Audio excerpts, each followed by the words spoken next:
बिस्मिल्लाहिर्रहमानिर्रहीम। स्टूडेंट्स, हमारे आज का टॉपिक है डैम्पिंग।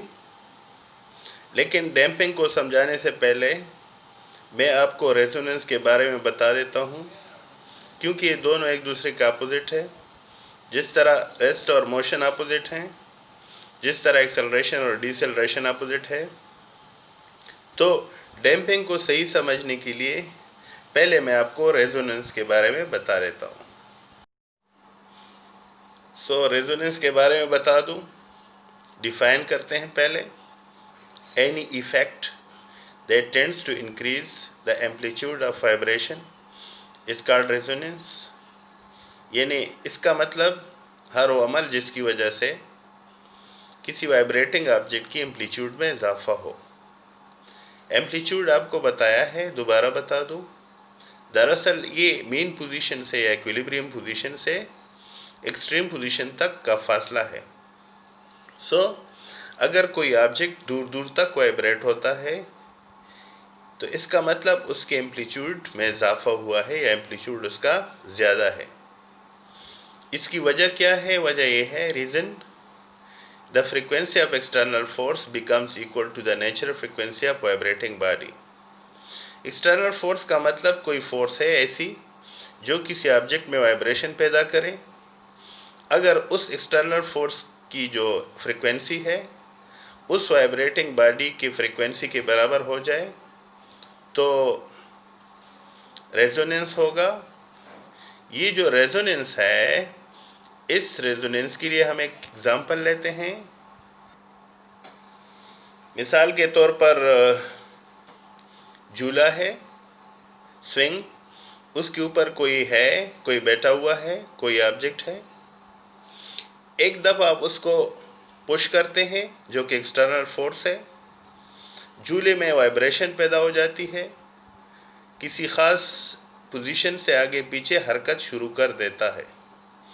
अब अगर फ़र्ज़ करें एक्सटर्नल फोर्स वाला शख्स वो खड़ा हो एक साइड पे, जब झूला एक्सट्रीम पोजीशन तक पहुंच जाता है तो उसको फिर पुश कर देता है, धक्का दे देता है। अगर वो बार बार ये अमल दोहराता जाए तो एक वक्त आएगा कि झूला दूर तक झूलेगा, उसके एम्पलीट्यूड में इजाफा होगा। तो उसके एम्पलीट्यूड में इजाफा होने की वजह उस शख्स की जो बाहर खड़ा है बार बार झूले को धक्का दे रहा है, दरअसल वो एक्सटर्नल फोर्स लगा रहा है। उस एक्सटर्नल फोर्स की फ्रीक्वेंसी उस झूले के नेचुरल फ्रीक्वेंसी के बराबर होती है और एम्पलीट्यूड में इजाफा हो जाता है। इस प्रोसेस को रेजोनेंस कहते हैं। डैम्पिंग पढ़ते हैं। हमारा असल टॉपिक डैम्पिंग है। डिफिनीशन कुछ यूँ है, any effect that tends to reduce the amplitude of vibration is called damping. जैसे रेजोनेंस बताया, उसका अपोजिट डैम्पिंग है। इसका मतलब कोई असर ऐसा कि जिसमें किसी वाइब्रेटिंग ऑब्जेक्ट के वाइब्रेशन एम्पलीट्यूड में कमी हो जाए, मतलब वाइब्रेटिंग ऑब्जेक्ट करीब करीब वाइब्रेट करे, आगे पीछे जाए। अब क्यों ऐसा होता है? डैम्पिंग का अमल क्यों होता है? यानी क्यों किसी वाइब्रेटिंग ऑब्जेक्ट की वाइब्रेशन कम हो जाती है? मिसाल के तौर पर कोई पेंडुलम लें, उसको आप एक दफ़ा वाइब्रेट करें, फिर छोड़ें। पेंडुलम कुछ देर बाद खुद ब खुद रुक जाता है। तो उसकी वजह, रुकने की वजह डैम्पिंग है कि डैम्पिंग मौजूद है, नेचुरली होता है। इसकी reason resistive forces such as friction reduces motion. जिस तरह आपको सिंपल पेंडुलम का बताया, अगर आप उसको एक दफ़ा हरकत में ले आए, वाइब्रेशन शुरू करें, तो कुछ अपोजिंग फोर्सेस या मुखालफत में लगने वाली फोर्सेस होती है, जिसमें फ्रिक्शन एक है।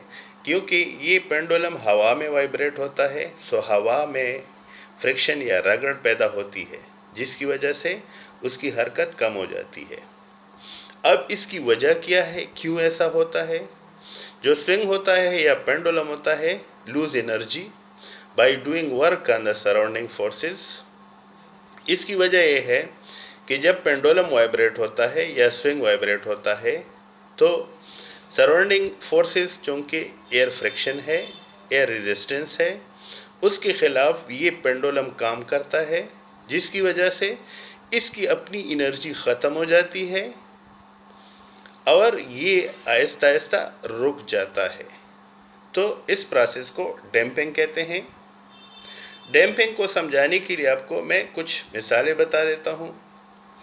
ये भी याद रखो कि कुछ केसेस ऐसे हैं जहाँ डैम्पिंग ज़रूरी है, कुछ मौके ऐसे होते हैं जहाँ पे हम ऑब्जेक्ट के वाइब्रेशन को कम करने की कोशिश करते हैं या उसको रोकते हैं। एक बेहतरीन एग्जाम्पल डैम्पिंग का शॉक एब्जॉर्बर है, जो स्प्रिंग का भी बना होता है। कुछ शॉक एब्जॉर्बर ऐसे भी होते हैं जिसमें फ्लूइड होता है, ऑयल वगैरह, और वो पिस्टन के अंदर होता है। इसकी वजह से डैम्पिंग पैदा होती है। क्यों? वजह यह है कि जब अगर ये गाड़ी किसी गड्ढे में से या किसी ब्रेकर में से गुजर कर जाती है तो गाड़ी में वाइब्रेशन पैदा होती है, जिसकी वजह से ये जो राइड है, सवारी है, कंफर्टेबल नहीं होती। लेकिन इन स्प्रिंग के रेजिस्टेंस की वजह से, चूँकि इसमें रेजिस्टेंस होती है, सो ये उस वाइब्रेशन को कम कर देती है। जब वाइब्रेशन कम होती है तो झटके कम लगते हैं और सफ़र करने वाला आराम से बैठा होता है, यानी उसमें जो राइड है वो कंफर्टेबल होती है। एक और एग्जांपल डैम्पिंग का, ये सिंपल पेंडुलम है। जब इसको छोड़ा जाता है, कोई इस पर फोर्स नहीं लगती एक्सटर्नल, तो ये इस पोजीशन पर होता है जिसको मीन पोजीशन कहते हैं। मिसाल के तौर पर हम इसको यहाँ लाते हैं, फिर छोड़ते हैं, ये वाइब्रेशन करना शुरू कर देगा इस मीन पोजीशन के आगे पीछे। वक्त के साथ साथ इसकी वाइब्रेशन यहाँ से यहाँ तक हो जाएगी, फिर यहाँ से यहाँ तक हो जाएगी और आखिरकार ये पेंडुलम की वाइब्रेशन ख़त्म हो जाएगी। अगर आप देखें, पहले इसका एम्पलीट्यूड यहाँ से यहाँ तक था, यहाँ तक, फिर इसके बाद कम हो गया, फिर मज़ीद कम हो गया, फिर ज़ीरो भी हो जाता है।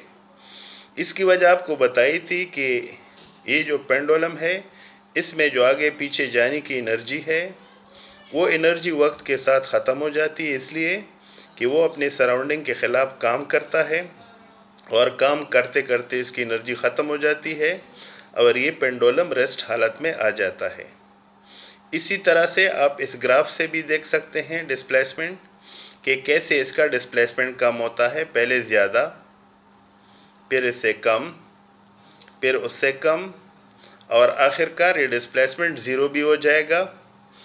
तो ये प्रोसेस, यानी वो प्रोसेस जिसमें ये जो एम्पलीट्यूड है वक्त के साथ कम हो और फिर ज़ीरो हो जाए, इस प्रोसेस को डैम्पिंग कहते हैं, क्योंकि इसमें वाइब्रेशन को रोका जाता है। मैं आपको इसके साथ एक और एग्जांपल भी बता दूं, अगरचे इसमें फिगर नहीं है। जो कोई सस्पेंशन ब्रिज होता है, जब आर्मी वाले उसके ऊपर चलते हैं, अगर वो स्टेप से स्टेप मिला के चलेंगे तो उसकी वजह से vibration of the suspension bridge बढ़ सकती है और वो उसमें वो जो लचक की जो वैल्यू है इलास्टिसिटी की, वो वायलेट हो सकती है, जिससे ब्रिज टूट सकती है। तो जब आर्मी वाले दस्ती की शक्ल में उस ब्रिज के ऊपर जाते हैं तो उनको हुक्म दिया जाता है कि वो स्टेप से स्टेप मिलाकर ना चले। जब वो स्टेप से स्टेप मिलाकर नहीं चलते तो रेजोनेंस पैदा नहीं होती, डैम्पिंग पैदा हो जाती है। डैम्पिंग की वजह से वाइब्रेशन ऑफ द ब्रिज कम हो जाती है या रुक जाती है, जिसकी वजह से इस डायग्राम में शॉक अब्जॉर्बर की दो किस्में दिखाई गई हैं। एक शॉक अब्जॉर्बर एंड स्प्रिंग है जो टायर के ऊपर लगा होता है, दूसरा spring holes in piston viscous oil है। ये पिस्टन है, ये वाला, ये, और इसके अंदर ऑयल होता है ख़ास किस्म का। जब इधर से इस पिस्टन पर प्रेशर पड़ता है तो ऑयल की रेजिस्टिव फोर्स या विस्कोसिटी ऑफ द ऑयल इस वाइब्रेशन को कम करने की कोशिश करता है।